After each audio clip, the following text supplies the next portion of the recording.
Hey tubers, I'd take a little bit of a break from the outdoors today. I've got my shop torn all to pieces.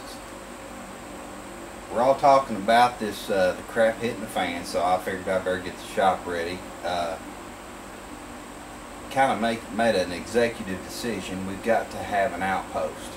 We've got the home up there at Chewy's. That's the home compound, I guess you say.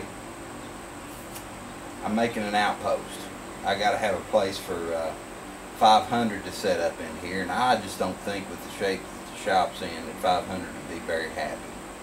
So 500, I'm going to get you a little place squirreled away, and I know that we're not going to have any gasoline or anything to travel back and forth, so we'll have to do that by horseback. That ain't no problem.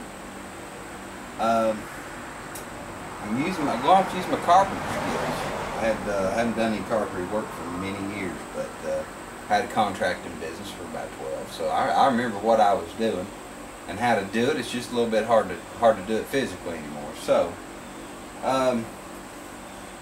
got me a quart of blue water. I don't know if you've seen these before.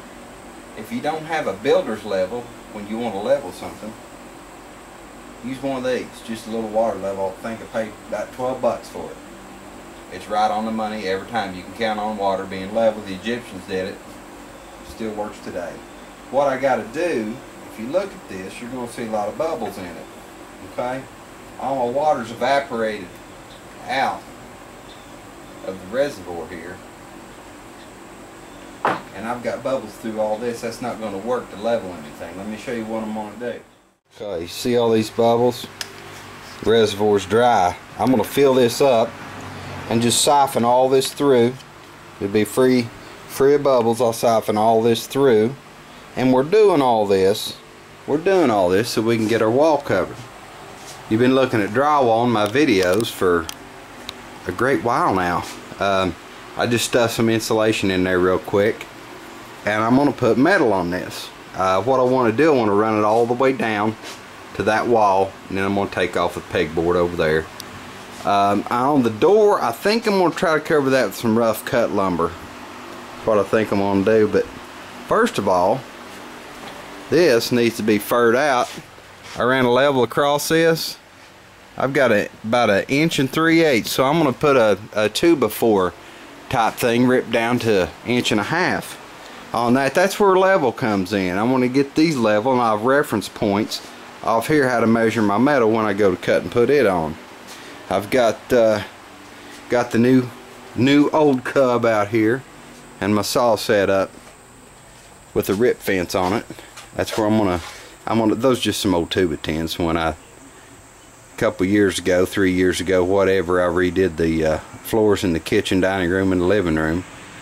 There was some moisture problems, and I ripped all those out.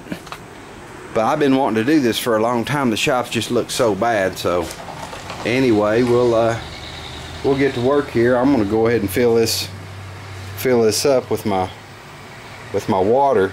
Another thing too, it helps you to see your line, your level line, when you're working, if this water is colored. That's why I colored it. Plus also to know when I have blue coming out the end of this, I'll have all my bubbles gone. So we'll get this done. Alright tubers, here's how our water level works. Got that level sitting right over there in that toolbox, right by the camera. With this blue water in here, it makes it easy to see my point of reference. Okay? You just hold it there, let it settle down. Once it settles down, just make your mark. Okay?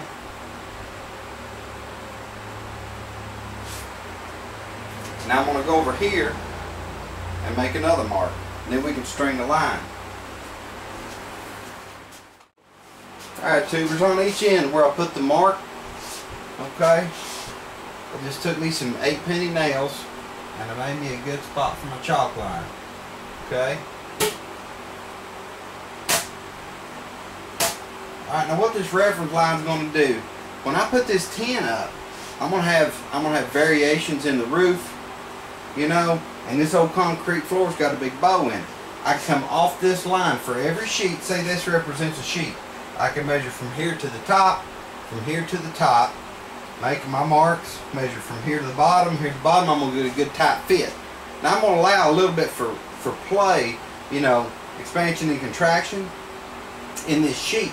But what I don't want is big old gaps at the top or the bottom across a 2-foot sheet. That's why we need the level line. Now I'm going to use this and start setting up for my furring strips. Okay, I'm going to get all that laid out. I'll cut the strips and we'll start screwing them on.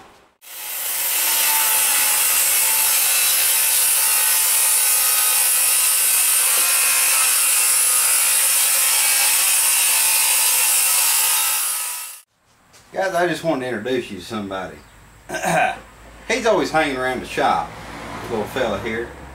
Got him from Glenn Beck. Some people say he's a good guy. They say he's a savior or whatever. I don't think so. I think he's a little bit confused. One minute he's over in Saudi Arabia and apologizing for everything the United States has ever done. And going on about his Muslim heritage, how his father was born in Kenya and how that they've contributed so much to society, and the next minute he says he's a Christian. I don't know. I really, you know, I'm not going to say too much about him. I guess you just have to make up your mind for yourself. All he really does is bob his head every once in a while. Not really sure what he's about. I think he's kind of cute though. I want to thank Glenn Beck for that. It's got a little upside down flag on it on the back. It says made in China with your money. What do you think about that? I don't know what to think about the old shop dummy. I usually keep him on the dashboard of my van, but I was afraid people wouldn't get the point that I wasn't supporting him. Anyway, maybe he'll figure out one of these days what he really believes about his spirituality or whatever, but I don't know. One minute you're a Muslim, the next minute you're a Christian. Awful close to November, I know that. I guess the votes are getting ready to be cast, and I'm going to show you what I'm up to here. Alright, you remember me getting my water level out, and I got a level point on each wall. I came to the center and found out where 2 foot was going to land. Okay, right here I just measured up off the level line. That measurement was 28.5. Come up 28 inches, 28.5 on each end, screwed it on. Here we are, 2 foot on center. Now I know this is true. I can come off each end of this, 2, 4, 6, and I'll have exactly what I need to get this 10 on here and everything be true. I found out a long time ago. I built houses for 12 years before I had to get out of that business because of my health. If you start out, whether you're building a house, when you dig your footer, it's good and true all the way around. Your block work's good. It's everything that you do all the way up. It's going to be a lot easier on you. So if you start out and do it right, you don't have to fight it. It'll fall in place. So I'm going to go ahead and finish cutting my fern strips. I've got all of them ripped, ready to go. I just need to get the links cut, get these screwed on here, and we'll start putting some tin on the wall. Alright guys, what I'm doing, I got my old drywall screw gun here. I'm just fastening on these fern strips here, 3-inch. Got a 3-inch screw. I went ahead, just a little tip to you, if you're going to do something like this, you can see I got wire in here. Now a 3-inch screw would be deep enough to come back and catch that wire. So I just marked my studs with a brown marker where the wires were. You don't want to short your, you know, that particular circuit out or burn your house down, so, or garage or whatever you're working on.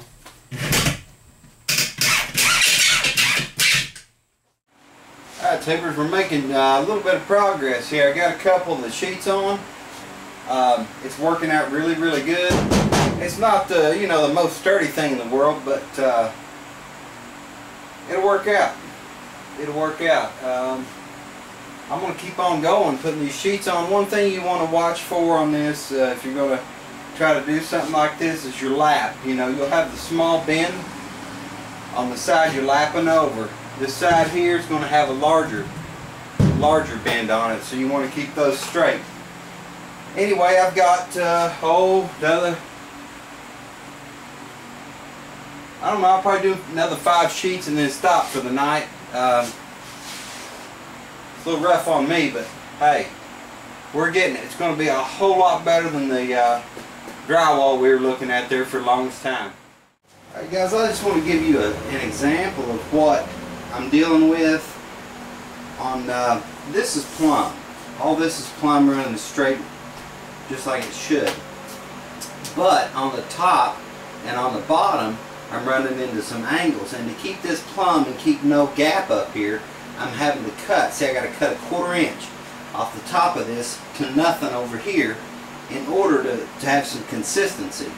And I'm having to do the same thing on the bottom because of the dip in the concrete. You know, concrete here, this pad is not perfectly straight. So that's where I'm using the, let me show you here.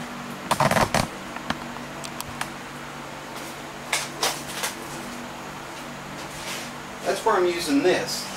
This is where the water level came in. I got a level point, okay, and I ran my 2-foot centers off of that level point. Okay, if you come over here 2 foot, okay, to the top of the ceiling, I'm getting a measurement of 23 5/8. Okay, on this side, over here, it's 23 3/8. That's where my 1/4 inch comes in, and I want this to run consistently without a bunch of gaps. On the bottom, let me show you on the concrete over here what I'm talking about. Now if you look at that concrete, you can see that it's sloped, okay, but my metal is flush with the bottom, okay. I just don't want this thing all jaked up and all crooked, so that's the whole point of having the furring strip, the main one I'm taking measurements off of there that I showed you. That's why I wanted that perfectly level. So anyway, I'm going to cut another sheet and we'll get it screwed up there. Well, tubers, I got accomplished what I wanted to today. Got the metal up on the wall. It's all insulated. Got the furring strips on it, and it's looking pretty good. I'm pretty happy with it. I'm very, very tired. I know it's not a real big job, but to me, it takes, you know.